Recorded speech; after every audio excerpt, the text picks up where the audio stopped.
All right, ladies and gentlemen, we are back here with the Overwatch Open Rogue versus Gatekeepers, taking off right now in group number B. We are starting out here with Kings Row, and we'll see if Gatekeepers can turn this into a hotly contested series, or if Rogue is simply going to make them another body on their path to domination. Yeah, absolutely huge, massive underdogs here in this matchup is going to be Gatekeepers, and honestly, I'm going to be looking to see if they can put up even a close fight. If they're able to put up anything even remotely resembling a close fight, that's going to bode well for this team. They're brand new on the scene. They've only played in a couple of tournaments so far. Hailing from the Nordics, they're going to be coming out here on attack first, ZP. Well, right now they're looking for early pickoffs. They have both Roadhog and Hanzo, so they're looking to get one lucky arrow. They're looking to get one quick pickoff. And Rogue, if you take a look at this, they're positioning pretty well around it. They're holding back. They're not really giving them the opportunity they want. Nox able to take out Hanzo with the 8 of AKM, and AKM starting off with a bang, already takes out one support. Wins will have his fall through, and that is a swift and decisive team fight for Rogue. Oh boy, all 6 of them dropping in just a matter of seconds, and that does not bode well, and not all too unexpected either here as Rogue dominates that first push. And if I'm GK right now, the Gatekeepers, they're going to have to wait for some kind of massive combination of ultimates. They're going to have to just wait it out, play as patiently as they possibly can, or I think look for an early pick. One of those two things is how they have to approach this. Well, right now they're approaching it through the hotel, move right in. They do get the first pick on the reinforced. Tavik, though, firing back in turn. Both Reinhardts bit the dust, and Tavik is not done yet. Has 2 kills, is in the back line. AKM just skulking to the back, has Hanzo in his sights. Hanzo giving a bit of a slip, will go down in the end. And Lolly, to his credit, got 2 kills before going down. For GK, this is not the worst. They will be able to reinforce a bit quicker. Wow, that was actually ridiculously close for a second there. AKM brought down to just a few dozen health points right there. Just able to survive barely by the skin of his teeth. And that is going to be Rogue continuing to hold just fine here. And GK has to figure out something else. I mean, Lolly was nailing a lot of shots. He threw out the dragon, but nothing really big happened there. Well, GK moving in right again. They do realize that they have a bit of window to be more aggressive. They take out Tavik early on. Graviton, though, being in by wins. The defensive counter is out, and AKM explodes. Gets the triple kill with Deadeye, and that is going to be Rogue holding once more. GK, though, not the worst job of applying a little bit of extra pressure there. Could have been worse. Yeah, AKM, man. I think he, out of anyone else, seems to have a knack for these massive Deadeyes, and of course, it was kind of served to him on a silver platter there with the Graviton Surge, but anyway, AKM, that's one of the things we saw out of him the most during the Atlantic Showdown. Yep, AKM definitely one of the standout players on Rogue. Gatekeepers, though, they're going to be moving in here once more. They do have the Transcendence. That's going to be leading their way as they move in. Rogue, though, they're fully set up on Altair Sound Barrier. Earth Shatter on the way, reinforcing his opportunity. Tavik in the back. Death Blossom on the way. Gets completely stuffed by the Transcendence. Not getting what he's looking for. And GK making the most of this Transcendence. Defense got counter here with the Sound Barrier and Graviton. 4 people in group hug treatment. Tavik still looking for some havoc. AKM following through, and this will be a hold for Rogue. Okay, Tavik is going to clean things up here for his team, getting a number of kills, make that 3 in a row. Going to keep his team feeling nice. But I got to call out Cherry Dormy here. This guy was able to get the first pick in the last 3 team fights, getting an early pick on someone or the other, but actually more often than not reinforced, able to use that Roadhog to great advantage. Cherry Dormy has actually been having a standout game for considering all that has been going on for Gatekeepers. I completely agree, but here comes Tavik in the back line. The Death Blossom on the way. Takes out Lolly, looks for more. Not going to get it, but this is vital time being burned off. Gatekeepers only has about 1 more good fight left. If they do not win the next fight, they're going to be full held on point A and Fish Sticks. That usually means doom. Yeah, unfortunately for Gatekeepers, they're not really even close to having several ultimates. They're going to be able to at least get together for one final push with a couple of ultimates in the end, but it's not going to be really an ideal situation, as on the other side, Rogue in a great position. They have ultimates to themselves at this point as well, and Wynn's getting closer and closer to that Graviton Surge. It's going to come down to Shozy's Graviton here. Can he make anything happen for his team? Can he make a miracle? Doom and Graviton coming out here to start the fight, but AKM and Tavik, they pick up the first 2 kills. Tavik just waltzes in from the back. No one's even looking at him, just shooting everyone in the back right now. And Tavik is going to seal this from that flank. 8 seconds remaining. Gatekeepers will not capture point A in Fish Sticks unless they have an equally miraculous defense. It's looking like Kings Row will be going the way of Rogue. And I gotta call out again the silver lining though. The Cherry Dormy hooks were on point, and it was really just a lack of follow-up there after getting that initial pick off. And I think you're totally right. I mean, Tavik was a game changer here. He came from flanking angles almost every time, and we didn't really see anything like a big flashbang coming out from the McCree Lolly, or actually he wasn't even playing McCree for the first couple of minutes, but that Reaper play was just pretty much unopposed and very, very dominant stuff out of Tavik. I think the worrying part here for the Gatekeepers is that actually, when you look at the way they were using ults and whatnot, they were actually using their ults pretty well. It's not like they were throwing things away. Their biggest problem for them is that they were losing this game on a purely mechanical level. They were not really able to handle the crazy plays coming out of your AKMs. They had a Hanzo that at one point did get a double kill and was applying some pressure, but other than that, they had real trouble chaining together the type of kills that Rogue was able to do. So for Gatekeepers, if they want to defend just as well as Rogue did, they're going to have to very much find a new level of mechanical play to hold with. And GK playing with the ultimate standardized lineup here on defense here for Kings Row. Going to be running with basically what you expect to see out of most teams here on defense. I'm kind of surprised, though. I would have liked to maybe see Cherry Tormy just stick with that Roadhog play. He was really making it work. Yeah, Cherry Dormy, I think the Roadhog was very much a bright spot there, at a point where he was able to get pickoffs on the players like Tavik. Unfortunately, the problem with Rogue is that there's such a double, triple threat team where even when you take out someone like Tavik early on, it's not necessarily enough. But we were talking a little bit about Hanzo in the pregame, and Tavik definitely not disappointing. Hanzo will be on the menu here for Rogue. Yeah, I wonder if we're going to see this lineup stick here. Wins is actually off of his trademark Zarya and now onto Roadhog himself. And this is an interesting lineup because it's really hit or miss, right? You've got Hanzo and Roadhog in the play, in the action, and both these characters, they're either high risk, they're high risk or high reward. Either you get the kill or you don't. Alright, Evil Rogue right now on the way. They're not wasting a whole lot of time. Moving forward by the statue. They're just going to roll right around. AKM already laying in the poke. Both teams relatively healthy. Rogue actually getting poked down a little bit more to start this out. They are going to get fully healed up. They are going to look for their opportunity. And you look at this, Rogue almost by pure intimidation. They're pushing Gatekeepers back right now. They just walk up on the point. They get a little bit better of the poke board. AKM is the first pick on the Vither. It might be all downhill from here. Oh, great rotation there by Reinforce. Going to protect his friendly Zenyatta. That was the only chance there for the defending team of Gatekeepers. They wanted to get that pick on Zenyatta. I like the thought, but great communication coming out for Rogue. They're going to stick together, they're going to play together, and that's going to give them the win here, most likely. This is more a concept of fighting games, the idea of footsies, where just both teams fighting out. They had similar levels of health and similar levels of poke for a while, but Rogue, they were pushing forward, and Gatekeepers actually conceded a whole lot of space there. Again, I don't know if it's just intimidation factor, they didn't like what they saw or what, but eventually they were able to get the positioning they needed to let AKM get that first pick off on the Zenyatta, and it went all downhill from there. Yeah, and they tried to strike back, but no dice in the end as Gatekeepers will suffer a pretty damn demoralizing loss there. Still not out of it yet. We've got another map to play, of course. This is a best of 3, but that was pretty one-sided, man, and looking fantastic for Rogue. I think Rogue, if anything, they got to be looking at this team, and there's a couple Swedes on the team of Rogue, and maybe they got to give some encouragement, give some thoughts, maybe try to see if they can help them out, scrim a little bit during the off time, because Gatekeepers looking a little bit lost there on defense. The one upside for Gatekeepers, of course, is that this is effectively a 4-team double elimination bracket in this group stage. So for Gatekeepers, even if they do follow Rogue here, their tournament life is not over. They can apply lessons learned and bring things forward later on tomorrow.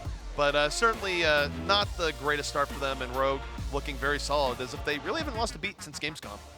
Yeah, and that was pretty much the most dominant game that we've seen since Gamescom when Complexity got completely smashed. But we've been joined by Josh to break down the action, and we had so much action. Oh, wait, actually, it was only about 5 minutes. Yeah, I think it might have been less than 5 minutes. It was 4 minutes on one side and maybe around a minute on the other. Pretty rough stuff there for Gatekeepers, honestly, but this is what we expected. Rogue being very recently crowned kind of champions of everybody at the Atlantic Showdown. So Gatekeepers coming in as a relatively unknown team, of course, a very, very huge underdog.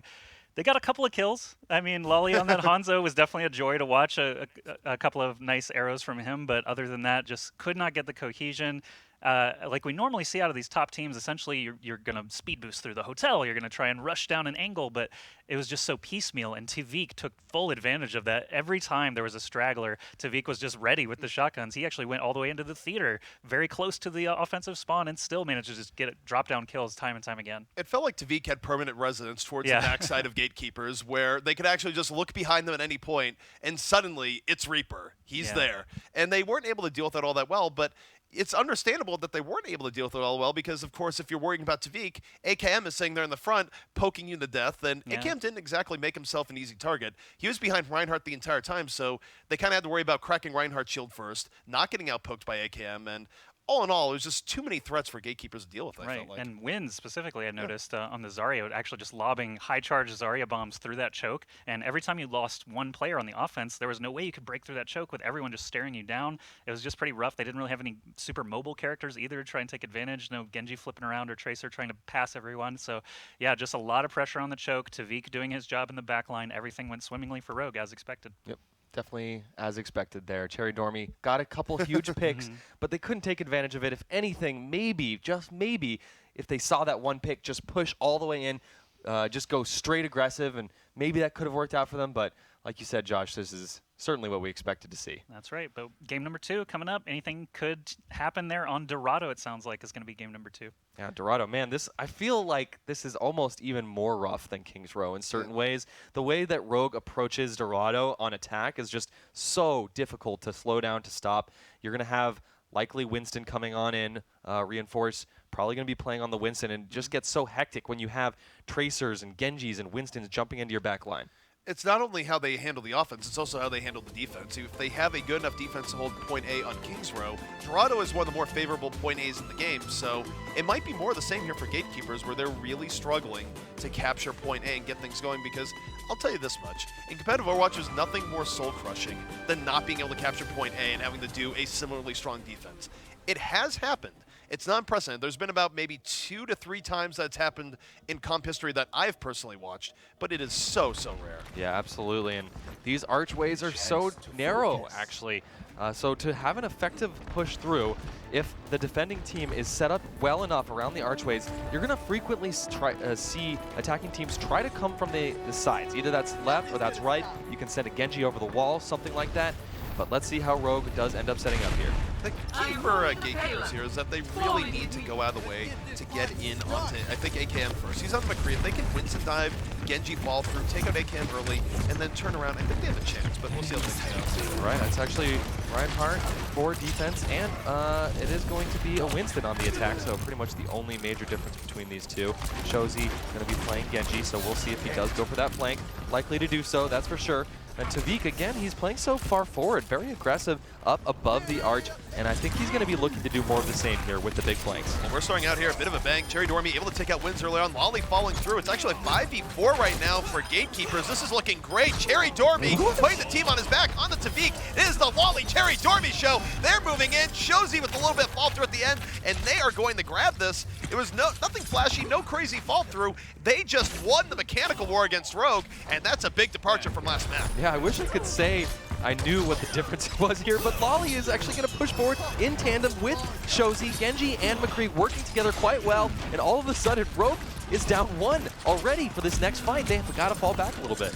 Well, one difference that could be is that Lolly just could be a much better McCree than he is a Hanzo. Lolly clearly hitting the shots he need to hit there. His poke was a big reason why they went through, and now we're going to the streets phase, and they have a huge ult advantage going in. Shozy could rip this game wide open. Okay, yeah, and look, Rogue has taken the high ground, and that is what they're very well like to do, and most teams as well will do the same. And that's actually a ridiculously aggressive push there by Ake. I'm not really sure exactly what he was going for, but certainly didn't work out in the end. AKM gonna go for the Deadeye or the top, takes out 2, looks for more. Can we just talk about Lolly for a second there? I mean, there's McCree flanks, and he was all the way back there, and Lolly still might be back. He is still back there. Someone please, Lolly is on the milk carton. Oh, they know. Oh no, How do they know? No. Lolly had the sound cue, though. He's going to be able to get the kill. He still killed AKM wow. in the end. I have never seen a McCree go that far in the back. What in the world? It's a decent distraction. I mean, Gatekeepers is getting some push here at the very least. If it works out. Great communication for Rogue to at least spot that out. Shozy will bring out the Dragon Blade, though, ZP. Let's see if he's able to get any value whatsoever. He does move in. The ground ton is trying to set him up. He doesn't get what he's looking for. Fortunately, support ultimates are going to stymie him there. Unco with the fall through, going to take him out. Back and forth with both teams here. Gatekeepers and Rogue both getting their shots in. Overall, Gatekeepers actually with a decent bit of momentum. AKM in trouble here. Winston all in his face. He will go down. And if you look at the respawns, Gatekeepers might be able to reinforce this a little bit quicker. Wow, this Winston is doing crazy amounts of work. Able to work around his bubble, his barrier, getting damage. That means he's going to be getting a whole lot of ultimate meter up as well. But that said, it looks like now all of a sudden Gatekeepers not looking too well coordinated. Zarya's moving a little bit far ahead of his team. They're still able to stick together behind the arches, so no harm and no foul just yet. But Ake, he's got to come back with his team, and let's see how he engages. Hopefully not so aggressive this time. Oh, he's doing the same. He's going right up here, leading the way. Tavik, though, going right to the back line. Supports are his jam, trying to get in on him. AKM punishes Winston right away. 6v5 for Rogue, and AKM, not to be denied, falls through, gets a second, and Tavik on the prowl. He has found the sneaky McCree. McCree was on an adventure once more, but Tavik is not a fan of that adventure. Oh, man, it's happening again. It's happening, and Lolly will eventually go down. But I like the thought from Lolly. You don't see McCree trying to do this very often. I mean, is this McCree or is this Lely from Heroes of the Storm? I mean, this is the most adventurous, carefree, I'm going to go where no McCree has gone before McCree. However, it has not really worked out for him. I think Lolly was doing a lot better in the beginning of the game where he was just good, solid DPS for the Gatekeepers in the beginning. And I hate to really call out one player in particular, but Ake has jumped in with Winston now twice. He's jumped up top completely by himself, the rest of his team not coming with him, and it hasn't worked out at all yet. This time, at least, the barrier going down on the payload is going to give some extra room for his team. Well, the trend sense is coming out here from GK. They're trying to set things up. Lolly goes down immediately. They're already down a player, and here comes Dragon Blade from Tavik going to the back line. His team has already set up 2 more kills. Tavik actually in the middle there of the Dragon Blade, but the rest of his team certainly doing work. Tavik does finally get through, slashes down Ake, and this is going to be another team wipe here for Rogue. And in terms of opportunities for Gatekeepers, they really only have about 2, maybe 3 more fights in them to take point number 2, so time is quickly not being on their side. Yeah, the payload very, very far back at this point, and 2 minutes and 20 seconds left on the clock. They will, though, have the Lucio sound barrier for this next push. Not even close to a Dragon Blade or a Graviton Surge, though. So it's going to have to be an early pick or something like that. It's not going to happen otherwise. Lolly all by himself, and looks like Gatekeepers not really sticking together as well as they should.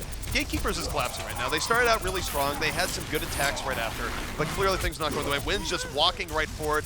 No cares for this Winston. W Mouse 1 doing all sorts of work. Almost a quad kill for Wins. He's like, hey, look, I just hit Shift, W, left click. If you guys aren't in position to punish me, I will get those kills. I'm just imagining Wynn's putting up his feet and relaxing right now. I mean, he's usually on the Zarya. This time, just jumping in with Winston, and he hasn't really felt too much opposition at this point. I mean, Winston is great 1v1 in almost every situation against almost every single DPS character, and he's been able to find those 1v1s. Well, Wins right now is going on the flank here. Winston flanking Winston is the dream. AKM able to win that McCree versus McCree battle. Primal Rage going to go in, and this is going to cause disruption in the backfield. All of Rogue is going to continue swarming, and they will win this fight. So Gatekeepers, they will be down to their final fight after this. Yeah, and I really would like to see them try and combo some ults, just wait, but unfortunately they used a couple of them in that last engagement.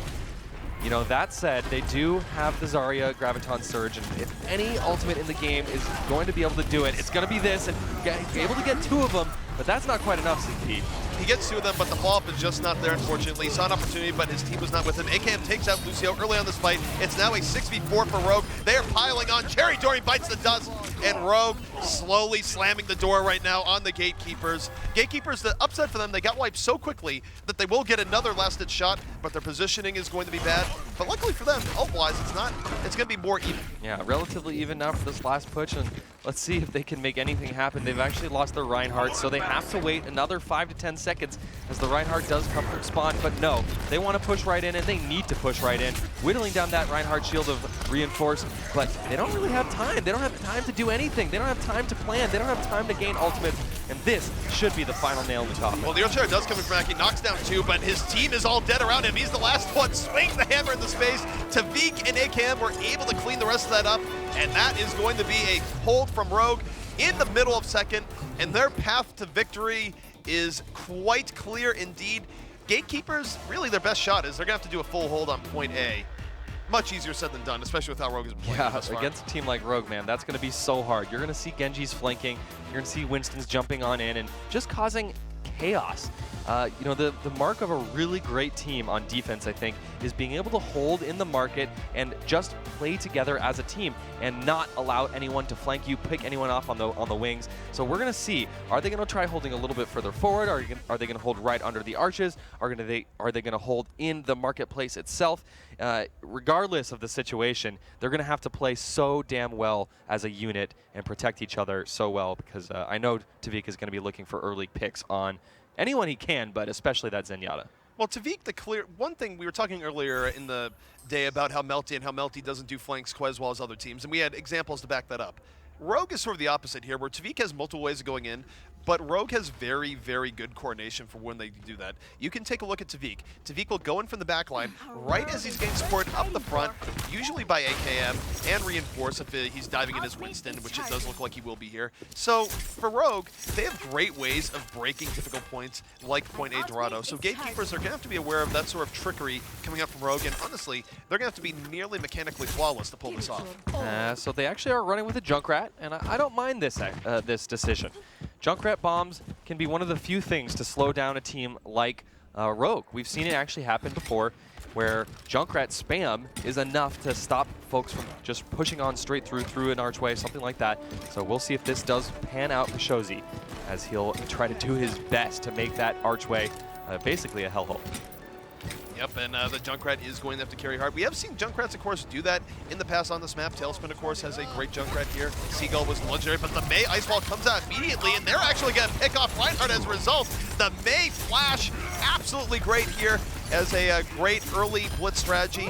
And even though they lose Reinforce, they're going to be able to reinforce much quicker. AKM gets it back, gets a double, and Rogue is not messing around. They are out for blood early on in the series. That said, it's actually somewhat even on the point right now, as everyone is kind of spread apart. Tavik moving very, very far ahead. He's going to try to section off this Lucio, and that's a nice ice wall. Going to stop that Lucio from retreating to his teammates, and this could be the first point. It's going to be very difficult now for Gatekeepers to get together, have enough time to get on in on the point, and look at this. There's even a blizzard at bay for Tavik. This is a blizzard warning. It will be coming out here in just a moment. Tavik, with the right clicks, able to pepper them in, takes out Nithir right away. Icewall going to separate out Gatekeepers once more. They are clearly not prepared for this Mei assault. And right now, Rogue having no trouble opening up the payload. They will get the first point nearly effortlessly. Unco getting the Zenyatta fall through, and this is going from bad to worse for Gatekeepers. If they have a hold in them, they're going to have to find it sooner rather than later. Oh yeah, it's got to be right here and now. I mean, that payload only has about 40, 50 meters.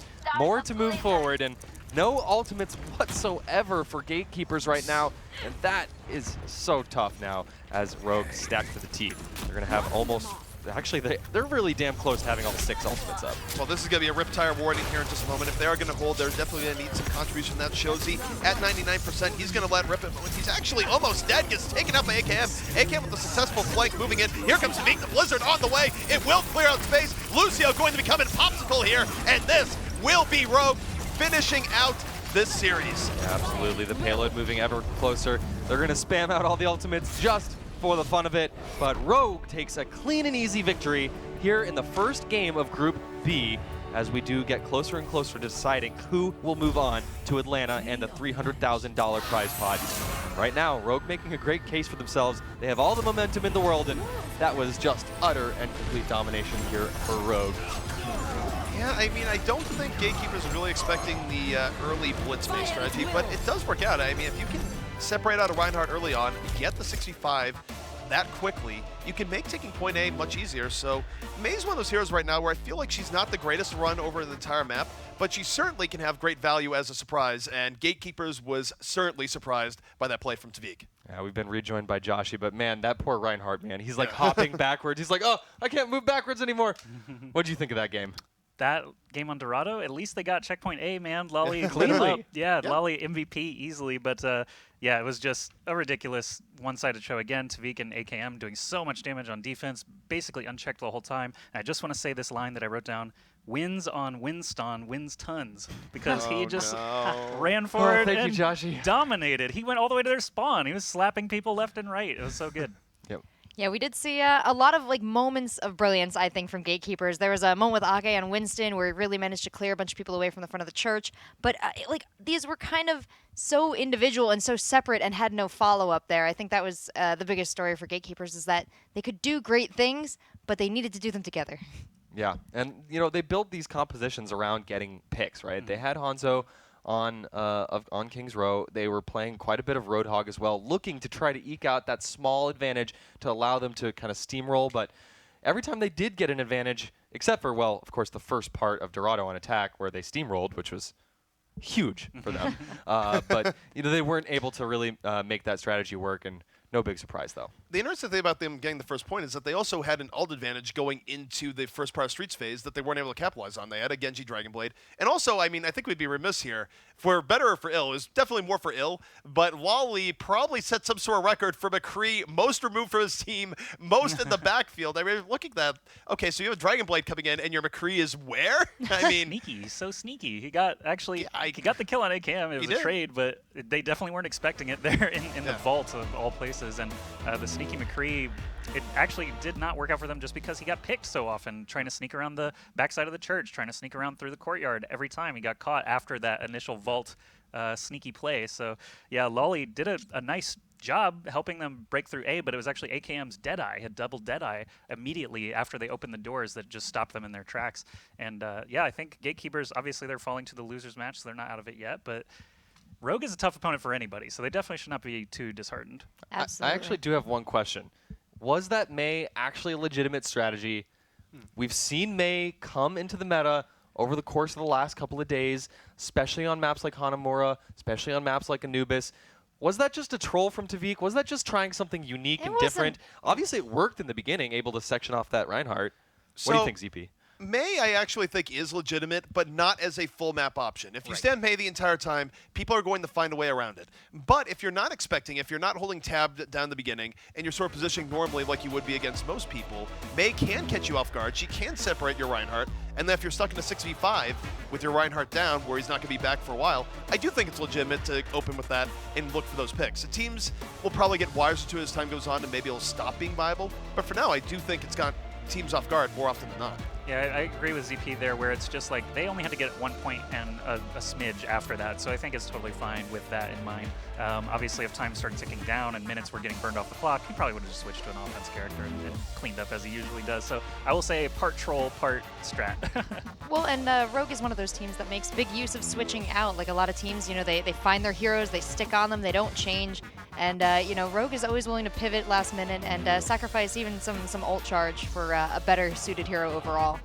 I do want to point out, actually, something that I'm not sure you guys mentioned was that the team Gatekeepers actually swapped roles at one point. The Lucio Babinski swapped over to Reinhardt, and their Reinhardt player, Aki, actually played Lucio instead on the second map. That's one of those things when you do see role swap-ups like that, it's sort of indicative that the team isn't super comfortable with what they're looking at. Actually, going to another team here, Creation, now known as Dignitas, sort of their issues have come about where they've been swapping off roles left and right, saying maybe you should do this. If you see it mid-match, it's actually way worse. So I think that's a sign where a team, they don't quite know what they want to do about things, because you don't usually want to see your Lucio and Reinhardt swapping off over and over again. Yeah, we saw the same thing with Zarya. We had Shozi on Zarya to start things off, then Sherry picked up Zarya to close out Dorado. So you say that that's indicative of maybe people not being too comfortable, but we did talk to Zevasai from Misfits, and he was saying that sometimes it's really just a refreshing change of pace, but they had practiced it. Yes. They had practiced it enough to say, okay, time to switch to my other fully legitimate strategy. I wonder about the communication of some of these smaller switches. I mean, everybody has to have multiple pocket characters to be really good at this game. Unless you're like McCree right now, Lucio or Zenyatta, well, in that case, you can pretty much stick to your character until the next patch comes, and then we'll see how that changes. But folks who do have a lot of different characters that they choose from, it's usually from at least similar types of roles. So it's either defensive characters and attack characters, or all the tanks, or all the supports. But it kind of gets a little bit confusing when you have people going from Lucio to Reinhardt. That's a pretty big difference. Yeah, I mean, we did see a lot of that early on. I think teams at Agents Rising, when they determined the flex role, when you didn't have quite the solid, same two support players, people would be swapping out. We'd see one support. Sometimes briefly there were 3 supports, I recall, at Agent Rising. So I do think that maybe they're holding on to some older strategies, but do you really feel like as the game has progressed and as these roles have solidified that the skills for each have sort of separated from each other? I think it's a case where you're going to see people stick within their roles much more tightly. Certainly, you take a look, the tank role for teams has been very, very solid, where you basically have the same person on Reinhardt all the time, and if they switch, they'll swap off to a Winston otherwise. The supports generally stay within. You do have some people where occasionally you'll have a support switch to a DPS, or sometimes if your flex is often usually off tank into second DPS and all the rest. It's going to depend on both maps and what heroes are eventually added to the game. I wouldn't expect anything to be solid over a long period of time because teams are always good about reinventing things in the meta. For now, that's sort of where we're at, but things can always change. So you never want to be definitive like this is how it will always be because things can change as time goes on. And obviously during the tournament last weekend, we saw teams like Fnatic. We had guys like Buds, basically half. He was playing half Reaper. And then the other half he was playing Roadhog. Yeah. So obviously there are some cases where this does make sense for sure. Yeah. Yeah, and it's interesting. Some characters just very closely match each other, like Reaper, Roadhog, and you'll often see Tracer and McCree swap very similarly. But we talked a little bit actually yesterday about how a lot of the Lucio players, a lot of the Zenyatta's today started out as just really good hit scan players earlier, and it just ended up being like, well, we need a better support player. We have too many good shooters, so you're the one, and that happens very often. Yeah, there's no better example than Cooler, right? He made a career out of hit scan, and then all of a sudden you see him rolling in on the Lucio, and you're like, well, this Lucio is going to be up to something. Heck yeah. And well, Cooler, actually, he's one of the smartest players to ever play Quake, so just goes to show you got to have some brains to play Lucio. Yeah, support's especially not easy, bruh. Because he does such little damage. You got to have something to compensate. You got to stay alive. Yep. Provide the heal. All the timings, of course, on Lucio super important. So obviously brains come in, and a lot of shot callers are playing Lucio as a result of that. Yeah. Actually, I'd say 4 out of 5 teams. Yeah. It seems like right now. It seems like their Lucio is the shot caller. One of the funnier things, just hanging out at the Face It office, and Fnatic was boot camping over there, was listening to Vonethil. Vonethil really gets into calling it. I feel like if they didn't have the door closed, the entire office would have heard Vonethil's calls. When he was calling, he was very much into it, and on Lucio, no less. Well, Vonethil, perfect guy to play on stage. Fnatic really brought the stage to life there because when they're yelling and when they're talking in front of a crowd, everyone sort of gets into it, gets amped up, and I really feel like it won them over to their side. So maybe some land strategies at play there. Yeah, I really want to see that. I really am sad that I didn't get to go to Gamescom and see all that because, like earlier, we just talked about the teams meeting each other for the first time is really cool. And there's no like super strong hatred between teams or rivalries or anything. It's like, finally, we're all here and we get to play for money. This is amazing. And of course, ELEAGUE at the end of September, Face It and ELEAGUE presenting the Overwatch Open, we're going to get more of that. More teams for the first time are finally going to be playing in the same room. And I'm very curious to see who the loudmouths are and who is going to be, those players tend to usually become like people's champions just because they're more vocal and they show a little more personality. So if you are an aspiring Overwatch pro, work on your diction, work on working the crowd and stuff like that, and you could just be a superstar and not even be that great at the game sometimes. Hey, relax with that. You got to be great at the Pump game. the crowd. Yeah, that did go a long way for sure. We definitely saw a lot of personalities really shine at the first LAN event, and at the first LAN event with EU and NA teams coming together like that. Really played off each other, but I was happy to see that, like you said, all the guys got along together. There was a great attitude sort of as the teams met each other, and I think that's a little bit of Overwatch. Overwatch is a very positive, exciting, come-together kind of game. And to have a team of 6 players and to keep a team of 6 people together requires, enormous social smarts, I think. And patience. And patience. Yeah, I mean, no joke, guys. Actually, the teams had a remarkable amount of camaraderie and civility with each other at the LAN, at least from what I saw. On the last night, we all went out for dinner. We were hanging out. Every single team was there. Even the teams that went out early in the tournament. Huge upsets happened at that tournament. Everyone was just smiling, hanging out, laughing with each other, making jokes. It was actually really cool to see. We've all been in esports for a long time, and that's definitely not always the case. It was one of the most positive experiences I think we've seen in esports. Overwatch has been really positive. It's not just even on the team end. The streamers, generally speaking, are pretty positive with each other too. There's no pity rivalries, nothing like that. This is a lot of love and unicorns and rainbows. Yes. Yeah, I know we're both thinking the same thing, but me and Ben were part of older communities that were known That for shall not be named. A little bit more. That wasn't even exactly what I was referencing, but yeah, sure. But overall the positivity is here. I'm glad it carries over into the casting and hosting talent as well. But really an incredible group we have here in Overwatch. And if you would like to get involved in the conversation, you can do so on Twitter with the hashtag OWOpen. Make sure you're following Face It. Make sure you're following at ELEAGUE. And guys, if you want to get involved, whether as a player, as casting, as talent, I think the best place to do it is to just go out there, start streaming on Twitch, make sure whoever you want to notice you notices you.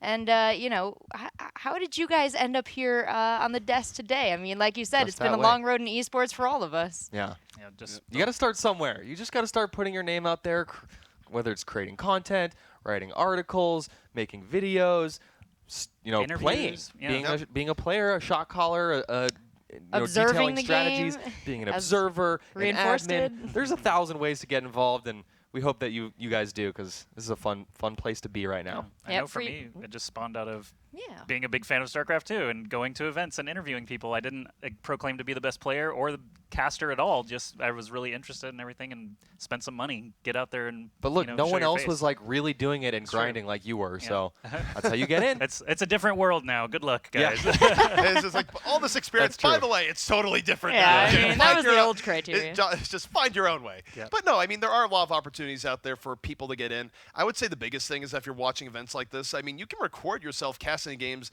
upload the audio MP3 and do that. There's a lot of ways of giving yourself credit and really finding new ways of getting in. So if you have an interest in that, definitely encourage you to try out stuff like that and, you know, put yourself out there.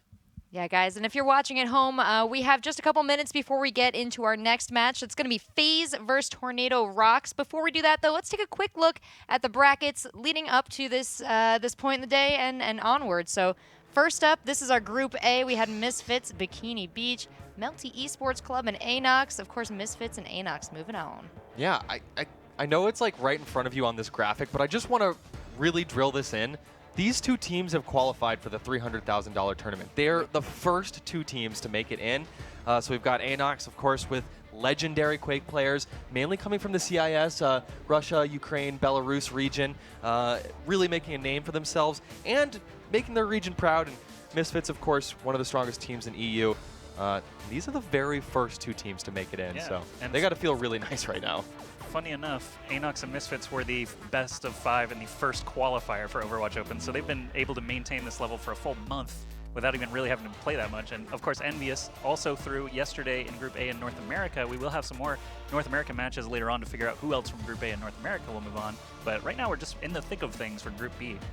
Yeah, man. Moving on, Group B, you can kind of see where we are. We had Rogue play against the Gatekeepers, and that's going to wind up a quick 2-0. That was very exciting, though. The cool thing is, match-wise, is that we could be on a collision course here between Rogue and FaZe, and even though you would have to favor Rogue going into that matchup based on what they've done, based on what they did at Gamescom, if FaZe is able to get through Tornado Rocks in the next matchup, and we do have that Rogue FaZe setup, FaZe has been a team that's definitely been on the rise with notable superstars like Shadowburn. And I think there is the potential for them to give Rogue a run for their money. I would never go down to saying I think they're going to beat Rogue, but on the same note, it wouldn't be that unprecedented if they were able to do so. So that should be exciting later on. And another little bit of background about this group, two of the teams, actually the two teams that are about to play, were both recently picked up by new sponsors. So this FaZe team was formerly known as Immortals, sort of. Briefly. They're trying out for Immortals. Before that, they were known as We United. Of course, Too Easy and Co. putting this team together. Now playing under the FaZe banner. Of course, if you're not familiar with FaZe, you probably don't watch a lot of MLG 360 no-scopes because this is like literally one of the biggest teams in esports. They had like 1.75 million followers on Twitter. I just saw this yesterday. But on the other side, you've got the team of Rox Tornado, formerly known as Pretz. And we've seen Pretz play in so many damn tournaments. ZP, you've casted them probably like a dozen times at this point. Were just picked up either like today or yesterday, like a couple something hours like that. ago? So this is another CIS team, mainly hailing from Eastern Europe and Russia, I believe, primarily, but recently picked up by Rox, which is a Russian sponsor. Well, so my question for that is, I mean, they were picked up, like you said, last night. So what changed? What put them on the map as far as sponsorship opportunities? Was it participation in the Overwatch Open here? I think what put them on the map in general is that they were a good team that was able to get top 16 results that was not taken.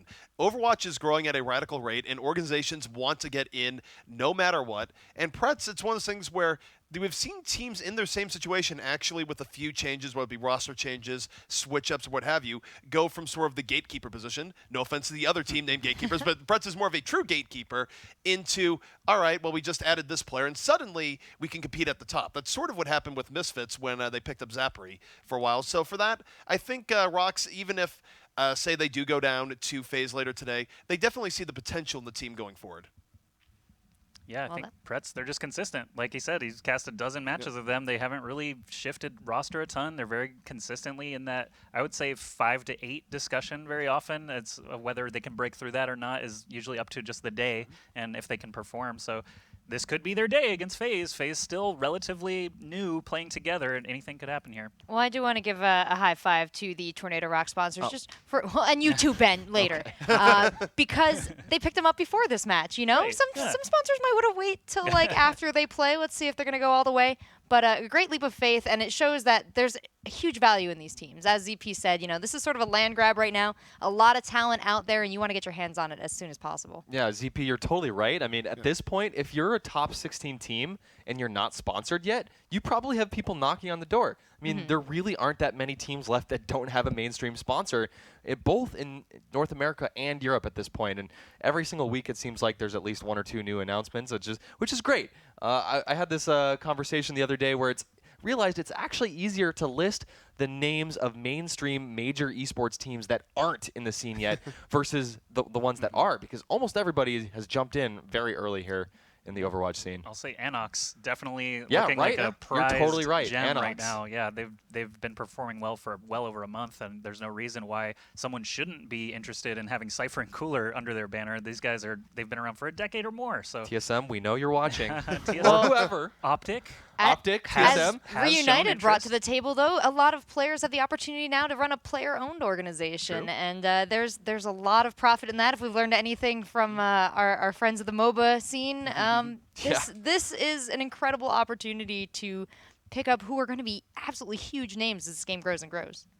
Yeah, they're not True going enough. anywhere. They're going to be competing as much as they possibly can. It's actually funny. I remember talking with some Reunited management at Gamescom, sort of talking about things. And I was like, "So you guys have a lot of people knocking on your door, right?" He's like, "Oh yeah." Like there's a lot. I'm sure. Like Reunited, because they're not just doing well. I mean, they're one of the very top teams in the EU, and they are a new brand where they are going for the player investment, and they're trying to make it that way. But the thing is, you think about the bigger teams in esports, they look at that as like, they sort of have the view as like, you can be bought. I can buy We're you, going to yeah. buy you out. Yeah, absolutely. Right. And I'm sure they can. and- Everybody has the numbers. Yeah. Yeah, everyone does have enough. But it's one of those things where Reunite, for now, they're holding firm. I'm sure if they get too big of an offer, it's like, all right, we give. But for now, they do want to hold on to the independent player-owned setup, and they've been pretty happy with it. They're playing well enough they can attract sponsors on their own. Yeah. So that is a perfectly acceptable route to go. Yeah, and I did check in with them. I asked, is running the team, is any of the back end work interfering with the front end play? And they said, no, we've got people to handle it, and they're just chugging right along. So it seems like they've got it figured out. And they said that a couple of the other teams have actually been asking them about what the process is like and expressing some interest in being player owned. So this could be a whole new trend for teams. Cool. Yeah, Tempo Storm and Archon, 2 organizations that spawned out of Hearthstone Yeah, of all places, Hearthstone. now are multi-team premier esport. organizations. Yeah, well, Hearthstone is a premier esport. It's always at the top of Twitch, But either way, yeah, Reunited could soon field other teams for other games if things go well. So Great. definitely proud the of dream their right there. work so far, and I want to see how far they can take it. Well, guys, thank you again for the insight. We're going to take a quick 10-minute break. When we come back, we have our next game, which is, of course, going to be absolutely thrilling. It's Tornado Rocks versus FaZe Clan. Don't go anywhere.